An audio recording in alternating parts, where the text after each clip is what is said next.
Digo, además de ser una gran diplomática, el servicio profesional de carrera, el servicio exterior mexicano, el que supo decirle a este régimen no cuando era no.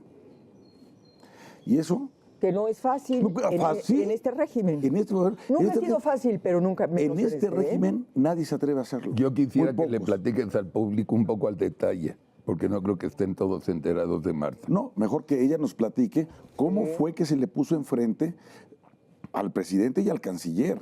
¿Cómo fue que les dijo no cuando era no?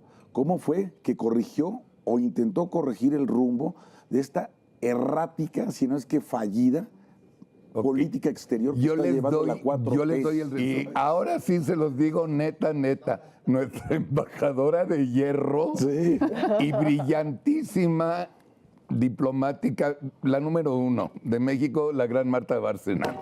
Bienvenida. ¿Qué pero le pones a Isabel Arvide? Hablando de Turquía. Ay, güey. ¿Verdad? Perdón, Marta. Descomponer las cosas. Perdón, Marta. No, para meterle sabor. Me equivoqué. Qué horror. Qué horror. Oye, pues decir ante todo que Marta Bárcena es una destacadísima diplomática mexicana. Marta, eres brillante en muchos sentidos, no solamente y muy valiente. Por tu experiencia, por tu preparación, por tu larga trayectoria, profunda trayectoria en materia de política exterior y diplomacia, sino porque efectivamente en momentos críticos ha adoptado posiciones muy valientes de cara a los intereses de México y ha puesto por encima de sus muy intereses personales y profesionales las razones del país. Así es que un privilegio que estés con nosotros. Sí, ¿verdad? Sí, claro. Ética, honesta, inteligente, brillante. ¿Qué más te digo? No, ya nada, porque... No, es que sí. Oye, si no va a salir... No, y sí la distingue también otra cosa, digo, además de ser una gran diplomática, el servicio profesional de carrera, el servicio exterior mexicano, el que supo decirle a este régimen no cuando era no. Y eso... Que no es fácil, en este régimen. Nunca ha sido fácil, pero nunca menos en este régimen nadie se atreve a hacerlo. Yo quisiera que le platiques al público un poco al detalle, porque no creo que estén todos enterados de Marta. No, mejor que ella nos platique cómo fue que se le puso enfrente al presidente y al canciller. ¿Cómo fue que les dijo no cuando era no?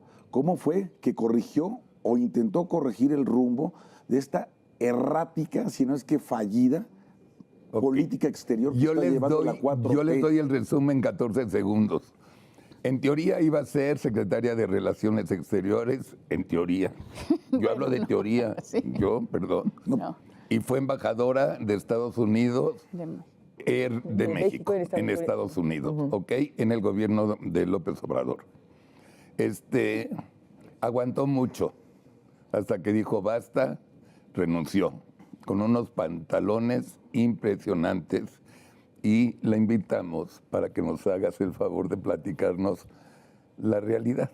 Sí, con mucho gusto, Carlos. Mira, y efectivamente yo entré al servicio exterior hace más de 43 años. 43. Tenía yo 21 años cuando hice el examen de ingreso al servicio exterior. Y fue muy curioso porque el entonces director del Matías Romero me decía, no, está usted muy joven, no puede entrar. Y yo le decía, bueno, déjeme cuando menos hacer el examen de cultura general.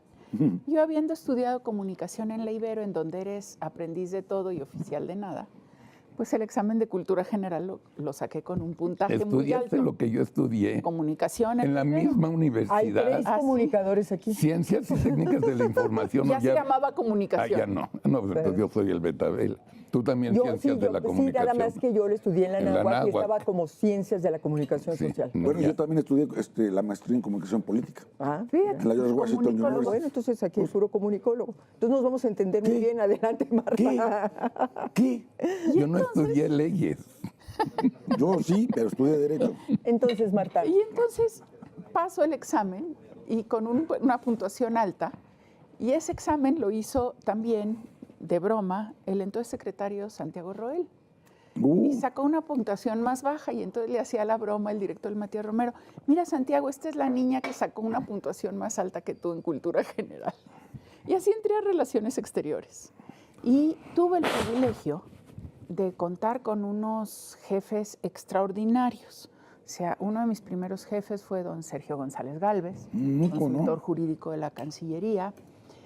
Otro fue don Antonio González de León, que yo lo considero como mi padre diplomático, que él fue el que hizo, por ejemplo, él dictó a la máquina la exposición de motivos para la ratificación de los pactos de derechos humanos, que después nada más corrigió Jorge Castañeda Padre y el presidente López Portillo.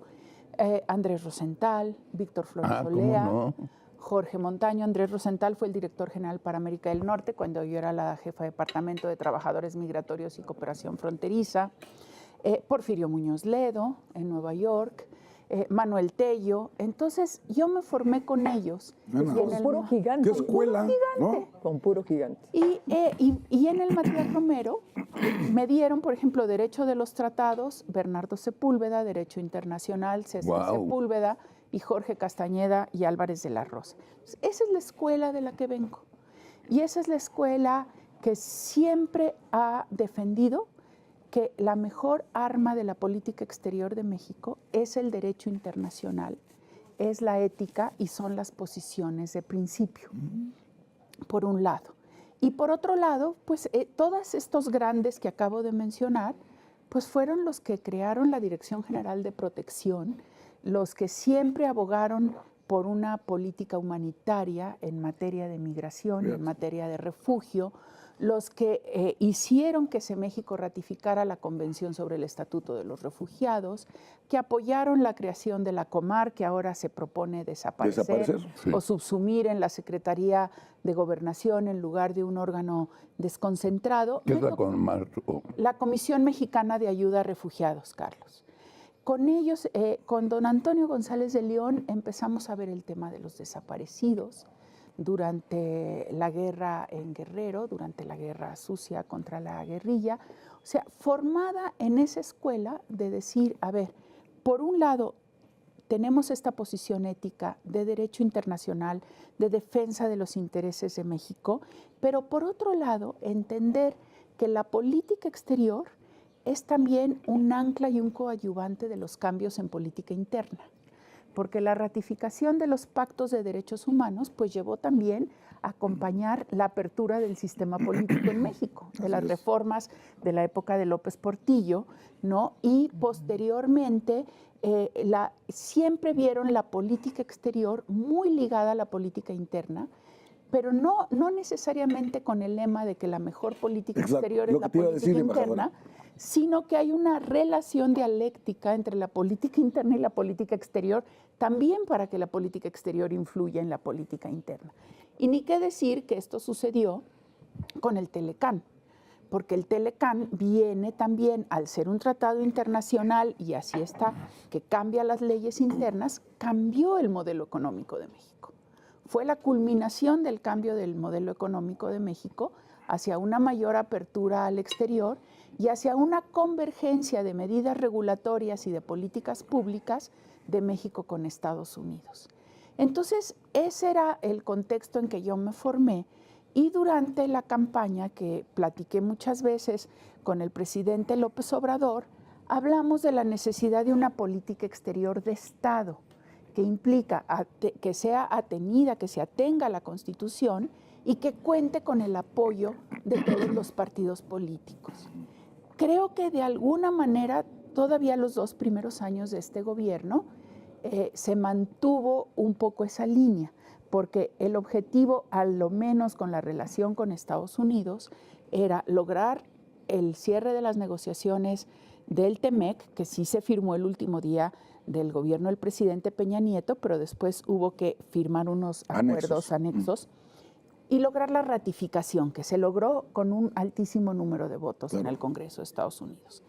Y por otro lado, el presidente me decía mantener la relación lo más tranquila que se pueda con Estados Unidos para que yo me pueda concentrar en mis prioridades internas.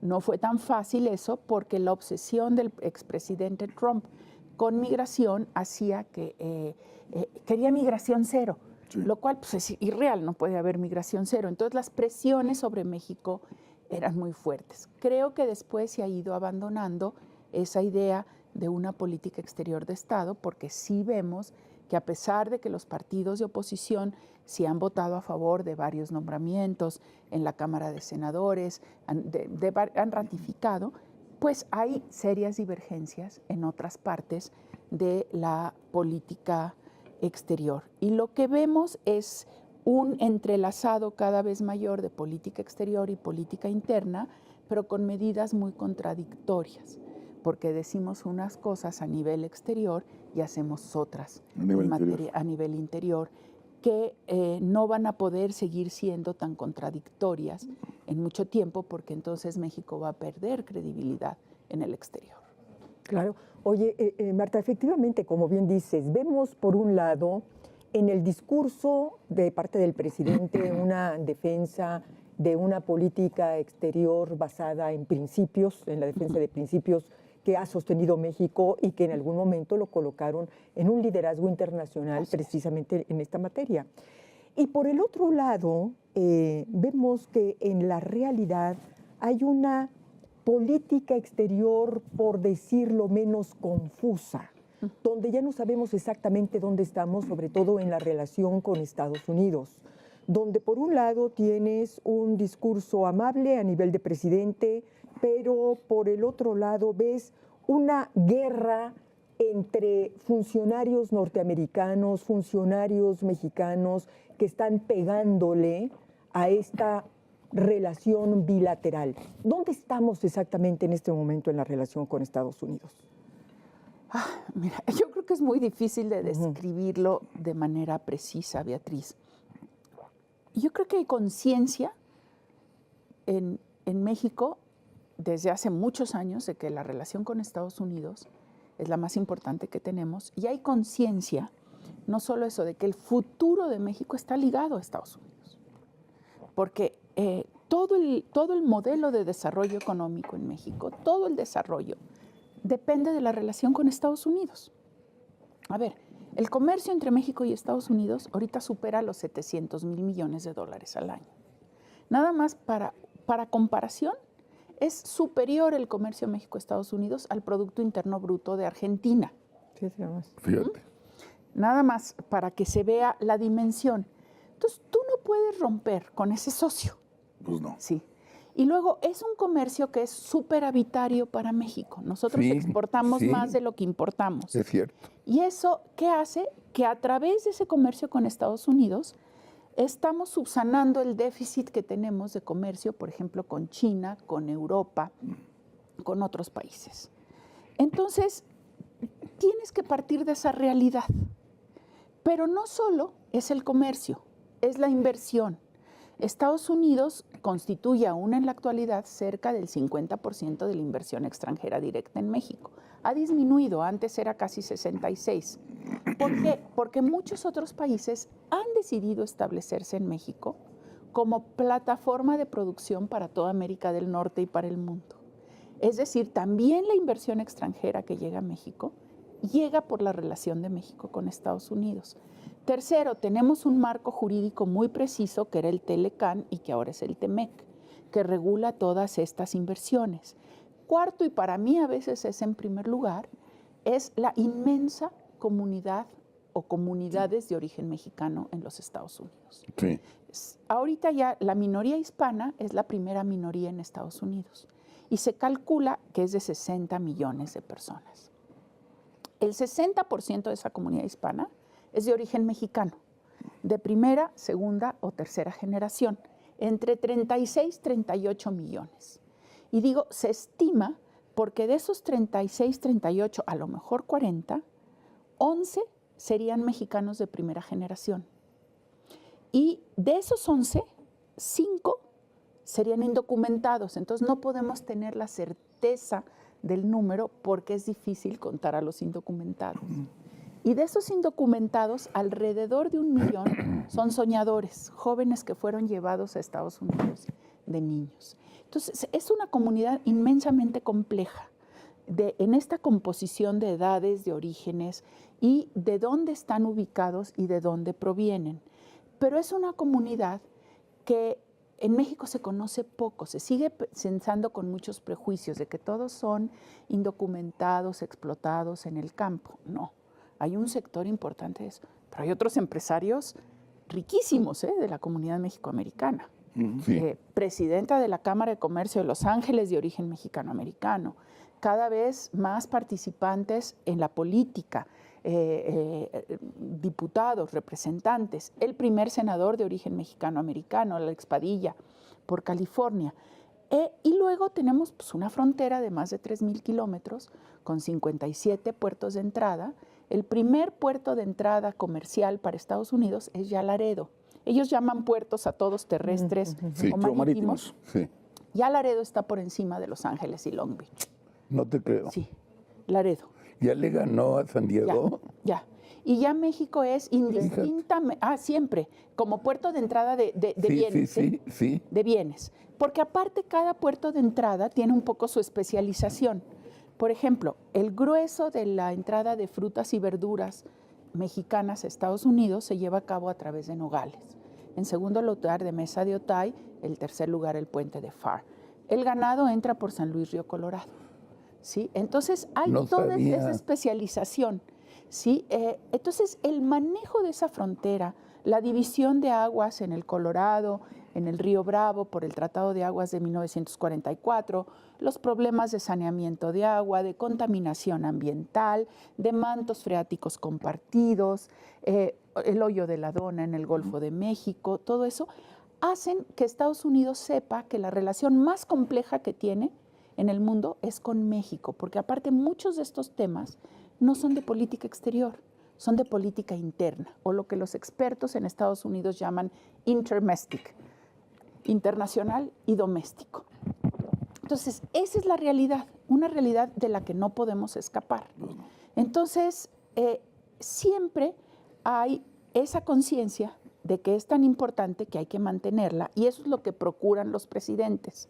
Pero el gobierno de Estados Unidos no es monolítico, como no es el de México. Entonces, sus agencias llevan sus propias agendas. Entonces, pues la agenda de la DEA es combatir el narcotráfico, la agenda del Departamento de Seguridad Interior es controlar la frontera, la agenda de Estado, pues ellos tienen que hacer un informe anual de derechos humanos que a México nunca le ha gustado, pero que lo tienen que hacer por mandato del Congreso. La agenda de Tesoro es otra y se entiende con Hacienda. Y entonces la Casa Blanca puede mandar líneas generales, pero cada institución lleva sus ritmos. Y hay actos o decisiones que toman estas instituciones, pues que molestan, como fue la decisión, por ejemplo, de la DEA y de los fiscales, y aparte el Poder Judicial de Estados Unidos, de los fiscales de la Corte Este de Nueva York, de detener al general Cienfuegos, y nunca sometieron esa decisión a la consideración del Consejo de Seguridad Nacional de Estados Unidos. Entonces, ni Estado ni Defensa sabían de esa detención, que iba a llevarse a cabo esa detención, lo que te indica también el desorden al interior del gobierno de los Estados Unidos. Y algo similar sucede en México, aunado ahora a que estamos en ambos países en una etapa preelectoral, y entonces entran al discurso, a la narrativa, a los enfrentamientos, las posiciones y las ambiciones políticas personales. En el caso de México, del secretario de Relaciones Exteriores, que es fundamental por sus ambiciones a la presidencia. En el caso de Estados Unidos, de los republicanos conservadores, que quieren el Congreso, y en los gobernadores, como DeSantis y Abbott, que quieren hacer de los temas de la relación con México, sobre todo migración, el tráfico de drogas, fentanilo, el tema para atacar de debilidad al gobierno de Biden. Exacto. Entonces, yo creo que estamos en un momento muy complejo en donde las tendencias hacia la confrontación van a ser mayores que las tendencias a la cooperación, pero que paradójicamente es cuando más se requiere la cooperación para que no se va a romper la relación, porque somos un matrimonio en el que no cabe el divorcio, pero para que no llegue la sangre al río en ciertos temas. Y cuando digo la sangre al río es que se llegue a la imposición de sanciones, al bloqueo de la frontera, al cierre parcial de la frontera. Sí, a eso voy.